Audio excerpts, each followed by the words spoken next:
बसंतपुर के नजदीक निमहिया नामक गांव में जग्गी, कालू और गोलू नाम के 3 लड़के रहते थे। शहर की भागदौड़ से कोसों दूर घनघोर जंगल को पार करते हुए गांव तक पहुंचने की पगडंडी जाती थी। जग्गी गांव में एक कुम्हार का बेटा था, जबकि गोलू के पैदा होने के 3 साल बाद उसके माता पिता बकरी चराते वक्त जानवर के हमले से गुजर गए थे। तब अनाथ हो चुके 3 साल के गोलू को कालू के घर वालों ने पाला था, जो कि गांव के ही जमींदार का बेटा था। बड़ा होने पर गोलू बकरियों को संभालने लगा और अपने माता पिता के बनाए झोपड़े में वापस रहने लगा। अंधेरा होने से पहले ही खाना बनाकर रख लेता हूँ, वरना दिक्कत हो जाएगी। बचपन से ही जग्गी अपने पिता के साथ मिट्टी के बर्तन बनाने में उनका सहयोग करता आया था। साथ ही उसने अपने पिता से बर्तन बनाना भी सीख लिया था। पिताजी, देखिए तो जरा, ये सही बनी है ना? हाँ बेटा, इसमें पूछने वाली कौन सी बात है? तू तो बहुत खूबसूरत बर्तन बनाता है। जग्गी, तेरे हाथ से बने हुए मिट्टी के बर्तन लोहे की तरह इतने सख्त बनते हैं कि कितनी भी ऊंचाई से गिर जाएं, पर टूटते नहीं हैं। हाँ, ये तो तुझे वरदान है भैया, वरदान। हाँ। जग्गी के हाथ में ऐसा क्या जादू था, ये तो जग्गी भी नहीं जानता था, पर उसके इस जादू से वो अच्छे खासे बर्तन का व्यापार कर लेता था। अरे जग्गी बेटा, पता है कल मेरे मुन्ना ने गुस्से में मटकी को जमीन पर फेंक दिया। मुझे तो लगा मटकी टूट गई होगी, मगर मटकी तो एकदम सही सलामत थी भाई। फिर याद आया ये मटकी तो तूने बनाई है। भाई इतनी जल्दी कैसे टूटेगी है?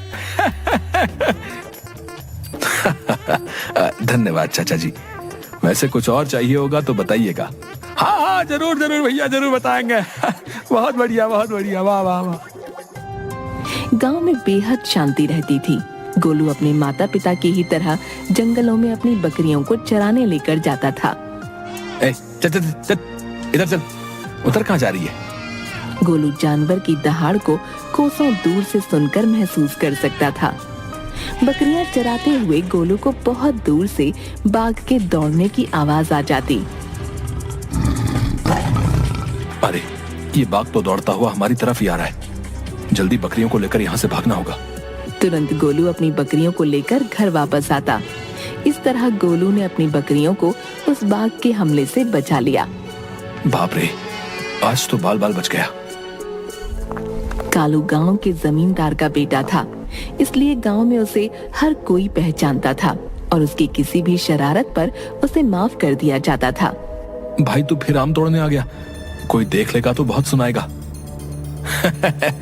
आ रहा हूँ, अभी आ रहा हूँ, थोड़े आम तो तोड़ लूं। बचपन से ही कालू के पैरों में एक ऐसी पकड़ बनी हुई थी जिसकी बदौलत वह मिनटों में ऊंचे से ऊंचे पेड़ पर चढ़कर फल तोड़ लाता था। भाई जल्दी नीचे आ, कोई आ रहा है। कालू फटाक से पेड़ के नीचे उतरता है और दोनों वहां से भाग जाते हैं। निमहिया गांव घनघोर जंगल के करीब था, इस वजह से खतरनाक जंगली जानवर अक्सर गांव तक आ जाया करते थे, लेकिन काफी हफ्तों से कोई भी जंगली जानवरों के दिखाई देने की खबर नहीं सुनाई दे रही थी। इन बकरियों को घुमा कर लाता हूँ, वरना चैन से बैठने भी नहीं देंगी। चल अब चुप हो जा, लेकर चल रहा हूँ। बकरियां चराते हुए गोलू को एक मरे हुए हाथी का शव जंगल में नजर आया, जिस पर काफी बड़े और धारदार पंजे के निशान थे। अरे, इतनी बेरहमी से किसने इस हाथी को मारा है? इसके शरीर पर जैसे निशान है, उससे तो यही लग रहा है कि जैसे ये किसी जानवर के पंजे के निशान नहीं, जरूर कोई और बात है। गोलू ने आवाज महसूस करने की कोशिश की तो उसे दूर पहाड़ों के पास से रहस्यमयी आवाज सुनाई दी। गोलू को होने वाली किसी अनहोनी का एहसास हो गया था। वो दौड़कर वापस गांव की तरफ भागा और सीधा कालू के पास आया। भाई गजब की कयामत देखकर आ रहा हूँ। मरे हुए हाथी पर बड़े से पंजे के निशान हैं, जो किसी जानवर के भी नहीं लग रहे। ऐसा लग रहा है जैसे कोई पहाड़ जैसा इंसान उस हाथी की अंतड़ियां नोच दिया है। क्या तुझे ये सब कैसे मालूम कि वो निशान किसी जंगली जानवर के नहीं है, बल्कि इंसान के हैं? भाई मैंने अपने कानों से उस आवाज को सुनकर महसूस किया है। कालू जानता था कि गोलू की सुनने की शक्ति कभी धोखा नहीं खा सकती, अच्छा ऐसा है, फिर चलो चलकर देखते हैं। अभी इस वक्त ही? थोड़ी देर में सूरज डूब जाएगा। कुछ नहीं होगा, चलो चलते हैं, देखकर आते हैं। डरने से कुछ नहीं होने वाला। जंगल घना था, इस वजह से दूर तक देख पाना संभव नहीं था, पर नदी के पास ही एक ऊंचा शीशम का पेड़ था जो पहाड़ के उस चोटी से लगा हुआ था, जिसके ठीक दूसरी तरफ के पहाड़ों से वो रहस्यमयी आवाजें आ रही थीं। इस पर चढ़कर देखेंगे तो समझ में आ जाएगा कि दूसरी तरफ वाली पहाड़ी पर क्या चल रहा है। देखूंगा कहिए कालू भाई, आप ही हो हनुमान। हमने पेड़ों पर चढ़कर आम नहीं तोड़े हैं कभी। ठीक है, मैं देख कर आता हूँ। कालू तुरंत ही पूरी फुर्ती से शीशम से होते हुए पहाड़ की चोटी पर चढ़ गया। चोटी पर चढ़ते ही कालू की आंखें खुलकर भौचक्की रह गईं।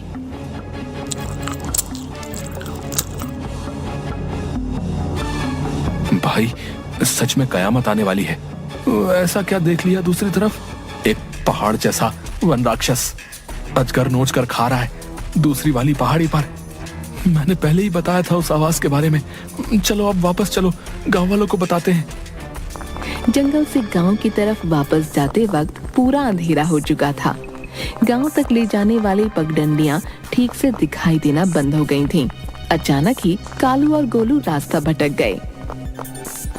भाई, अंधेरा हो गया है और रास्ता खत्म ही नहीं हो रहा है। हाँ भाई, मुझे भी ये पगडंडियां अनजानी सी लग रही हैं। लग रहा है हम रास्ता भटक गए हैं। दोनों अपनी जगह पर रुककर इधर उधर देखने लगे। तभी अचानक उन्हें रोशनी दिखाई पड़ी। भाई, उस तरफ देखो, रोशनी सी नजर आ रही है। चलो, वहां लग रहा है कोई है, उससे मदद मांगते हैं। हाँ, चलो चलो उस तरफ चलो। रोशनी दोनों को जंगल में एक झोपड़ी तक ले गई, जहां उन्हें एक वृद्ध फकीर नजर आए। आओ बच्चों, मैंने ही तुम्हारा रास्ता बदला है यहाँ तक लाने के लिए। कालू और गोलू उस बूढ़े फकीर को देख हैरान रह गए। घबराओ मत बच्चों, सब नियति का लिखा हुआ है। मेरा यहाँ आना और तुम दोनों को यहाँ बुलाना। बस मुझे इतना बताओ कि तुमने पहाड़ी पर क्या देखा। कालू और गोलू ये समझ चुके थे कि इस फकीर बाबा से उस वन राक्षस का जरूर कोई संबंध है। कालू और गोलू ने पूरी कहानी उस फकीर को बताई।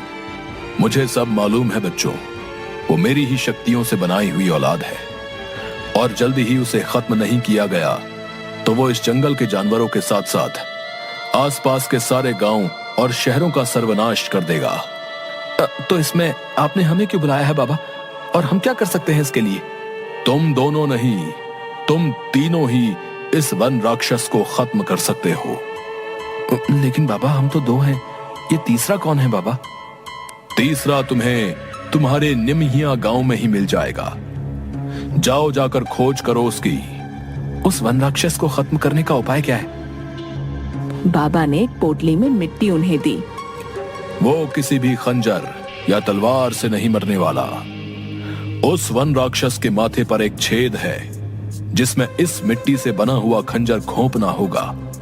उसके अंत का एकमात्र उपाय यही है। बाबा ने कालू और गोलू को उनके गांव तक पहुंचने का रास्ता दिखलाया और दोनों ये सोचते हुए अपने गांव पहुंच गए कि आखिर वो तीसरा कौन है जो उस वन राक्षस को मारने में हमारी मदद करेगा। सोचते सोचते दोनों निमहिया गांव पहुंच गए। भाई, मुझे नींद तो नहीं आने वाली है आज रात। हाँ भाई, चलो मंदिर पर बैठकर इस मसले का कुछ हल निकालने की कोशिश करते हैं। रात काफी हो चुकी थी। मंदिर के पुजारी को मंदिर के पास किसी के होने की भनक लगी और नजदीक जाकर देखा तो गोलू और कालू उन्हें बैठे हुए मिले। बच्चों, यहाँ क्या कर रहे हो? गोलू ने पुजारी के आगे पहाड़ी से लेकर फकीर की बात बताई। साथ ही उस फकीर बाबा द्वारा दी गई मिट्टी को भी पुजारी के सामने रख दिया। गांव के कुम्हार का बेटा जग्गी बड़े ही मजबूत बर्तन बनाता है। उसके बनाए हुए मटके ऊंचाई से गिरने पर भी नहीं टूटते। भगवान जाने कौन सी शक्ति है उसके हाथों में, जो मिट्टी भी लोहे की तरह सख्त बना देता है। आप कहना क्या चाहते हैं पुजारी जी? जाओ, उस कुम्हार के बेटे जग्गी से इस मिट्टी का एक धारदार चाकू बनवा लो, जिसकी नोक इतनी तेज हो कि पहले ही वार में वो वन राक्षस अचेत हो जाए। उस तक तो मैं पहाड़ी चढ़कर पहुंच जाऊंगा, पर अगर वो मुझ पर हमला कर देगा तो मैं खुद मारा जाऊंगा। अगर वो हाथी जैसे जानवर को मारकर खत्म कर रहा है, मतलब वो दिन में जागता है, इसलिए हम उम्मीद कर सकते हैं कि वो रात में अपनी थकान मिटाने को सोता जरूर होगा। आधी रात में उस वन राक्षस को मारने की कोशिश की जा सकती है। कालू और गोलू को जंगल के फकीर बाबा के बतलाए उस तीसरे इंसान का भी पता चल चुका था। दोनों ने रात में ही जग्गी के पास पहुंचकर उसे पूरी बात बताई और उसे फकीर बाबा के दिए हुए मिट्टी का हथियार बनाने को राजी किया। भाई, बना लूंगा मैं हथियार, पर इसे सूखने में कल दोपहर हो जाएगी। ठीक है, कोई बात नहीं। वैसे भी हम दोनों कल रात में जाएंगे। दोनों नहीं, तीनों। मैं आप दोनों के साथ चलूंगा। ये गांव मेरा भी है। दोनों ने 2 से भले 3 मानकर जग्गी को भी अपनी इस मुहिम में साथ ले लिया।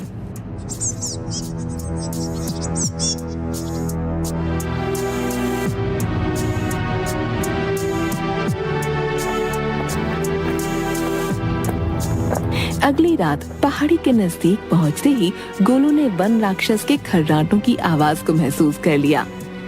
24 घंटे में सूखकर सख्त मिट्टी का हथियार भी तैयार हो चुका था। कालू ने हिम्मत करके वन राक्षस की पहाड़ी पर पेड़ों के सहारे चढ़ाई कर दी। भाई, मैं चलूंगा पहाड़ी पर, तुम अकेले मत जाओ। हाँ भाई, हम दोनों आ रहे हैं। तुम दोनों चढ़ कैसे पाओगे इस पहाड़ी पर? यहीं नीचे इंतजार करो, तुम रास्ता दिखा दो, हम चढ़ जाएंगे। ठीक है, मेरे पीछे पीछे आओ और आराम से, पैर न फिसले। तीनों किसी तरह कालू की मदद से पहाड़ी पर चढ़ गए।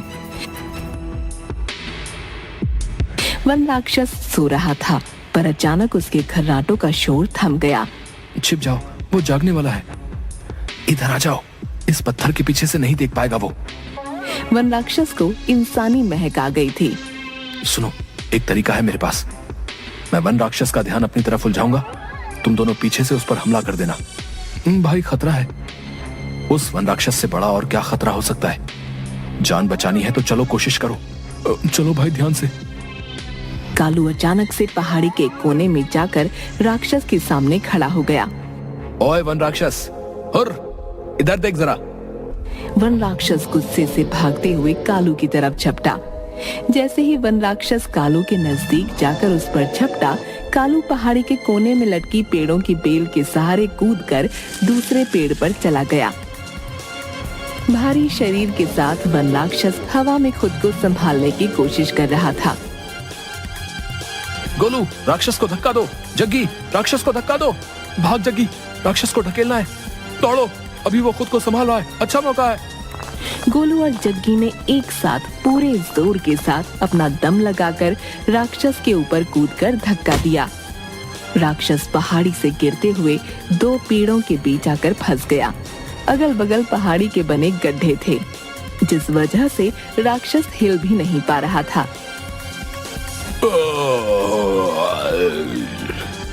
कालू, ये लो जादुई मिट्टी का खंजर, वन राक्षस के माथे में मार दो। लाओ, जल्दी दो। कालू ने फकीर बाबा के बताए अनुसार उस राक्षस के माथे पर बने छेद पर पूरी तेजी से हमला किया। वन राक्षस वहीं पेड़ों के बीच अचेत हो गया। जोरदार बरसात शुरू हो गई। वन राक्षस के माथे पर गड़ा हुआ मिट्टी का हथियार वहीं घुल गया और वन राक्षस का अंत हुआ। इस तरह जग्गी, गोलू और कालू को मिली प्राकृतिक शक्तियों की बदौलत निमहिया गांव और जंगल की रक्षा हुई।